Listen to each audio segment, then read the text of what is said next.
Bonjour, bonjour à tout le monde. Bon début de semaine partout où nous sommes. En tout cas, boyamba bambote, bambote, bambote. Tika ete semaine oyo la semaine ya mapamboli.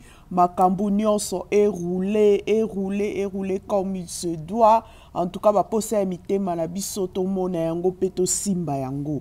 Et merci beaucoup. Lelo tolingi moketo solo la likambu oyo e agité semaine na biso oyo euti kosila peza quoi continue quoi agiter et selon ba promesse ou selon ba message toyoki. Bon, moi je suis croyante, hein, donc ça s'annonce encore plus compliqué pour notre frère Mike les 2 semaines qui vont venir. Donc oh balobara, gardons notre souffle quoi. Serrons nos ceintures pour les 2 semaines qui arrivent s'annonce chaude.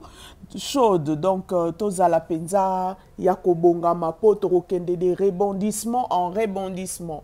Et liamukene lingaki na loba. D'abord je me demande, est-ce que bastar nabiso bazalaka vraiment na ba chargé de communication pour ceux qui osent mata en notoriété, ceux qui déjà comme star, ba chargé à communication bazaka très très important. Bango mutu ba planifier ka star akoloba nini, akoki ko passer interview tote, akoki ko solana mutu tote, bakoki ko pesa eba orientation loba boye koloba boyete, pona likambu oyo sala boye ko sala boyete. Na ebite si le frère Mike azaka na conseiller moko dans la matière pour a conseiller ye. Le frère Mike, bon, selon Denis Lessi, bah solo laki. Bon, tu évite pour Denis Lessi pas à Kanaï, mouta changera naï maloba à tout moment. Donc, je ne sais pas, crédibilité, naï, en tout cas, moi, personnellement, na makambo Denis Lessi à l'obaragnon, son azorango, en considération, tendambu, je peux croire, mais pas le tout pour le passé, naï, toyebi. Donc, c'est une personne qu'on ne peut pas prêter confiance à 100% pour passer, naï, toyebi, yango. En tout cas, sur ça, je voulais seulement dire, le frère Mike, est-ce que c'était vraiment important que ça, l'échange, pasteur Denis Lessi, pour venir contredire ce que Zawadi avait dit? Est-ce que c'est important? Est-ce que c'est le temps? Et comme il y a des contradictions en contradiction, pour moi, n'a même pas raison d'être nango.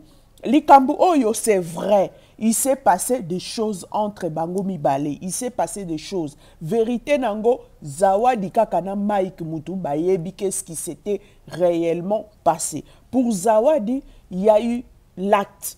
Pour Mike, de son côté, à Oloba, acte et salamate. Pour Zawadi, ça s'est fait 3 fois. Pour Mike, côté Naye Azoloba, 0. Pour Zawadi, ça s'est passé dans la maison pour abenga kiyeba ki nandako. Pour Mike, non, nakenda ikoti kaye moya okota nandako ezala kite. Non, ça toute une émission pour relever la contradiction entre les deux côtés. Mais ce que je voulais seulement dire aujourd'hui, eza likambu o ya Mike, eza dossier et bandaki bandakala. Déjà, absence ya Mike Naba Prime, ça prouvait que il s'est passé quelque chose. On s'est demandé, mais pourquoi pasteur Mike Azomo Nanate? C'est déjà ça disait qu'il y a quelque chose qui ne va pas. Et que c'est quelque chose-là, eza ba scandale oyo eza na majabulu. Ba misusu ba obenga majabulu. O biso ato qualifia majaja. Eza na ba scandale, eza na majaja wana. Et dossier ya Mike, ezalaki déjà scandale ezalaki et ezalaki nanu na place publique te. Dosinga pour moi, ça n'engage que moi. Pour moi, ba stali parmi ba scandale o ezo secoué structure wana. Ba poni o ya yende ba bimisa yango po étouffer scandale o bobo sanate jour Moïse asalaki déclaration na e scandale bimaki pour la dame Madjaja. Scandale bimaki kombo na e mutetanga maki. Scandale ya boîte de nuit ba photo ezali. Siko ba luki scandale o ekoya ko étouffer dossier wana. Po batu ba olobelango soute hein.